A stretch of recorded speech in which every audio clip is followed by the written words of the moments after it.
ஆனால் விஜய் பேசும்பொழுது அது மீடியாவிலும் மக்கள் மத்தியிலும் சோசியல் மீடியாவிலும் எவ்வளவு பெரிய எதிரொலியை கொடுக்குது, அதுதான் ரொம்ப முக்கியமான விஷயம். இன்னைக்கு வந்து விஜய் சார் மீனவர்களுக்கு ஆதரவாகவும் ஈழத்தமிழர்களுக்கு ஆதரவாகவும் பேசினது ஒரு பெரிய விஷயம்.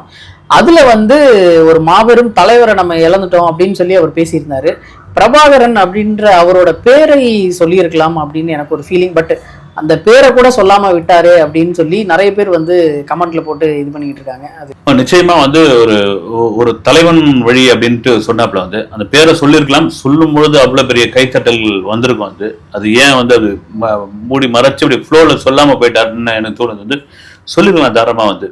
ஒரு சமயம் சீமான் கோச்சு பாரு அப்படின்றதுக்காக அவர் சொல்லலையா, எனக்கான தலைவர் அவர், நீ எப்படியா பேர சொல்லலாம் அப்படின்னு அவர் எங்கேயாவது கோபம் ஆயிட்டு போறாருக்காக டக்குன்னு நிறுத்தி அவர் தலைவர்ன்ட்டாரு. தலைவர்னு சொன்னாலே அங்க அந்த நீங்க இடத்த கை காமிச்சு இங்க இருந்த தலைவர் இங்கு வாழ்ந்த தலைவர் நீங்க சொல்லும் போதே அவர் தான் இதுக்கு மேல வேற என்ன வேணும். ஆமா.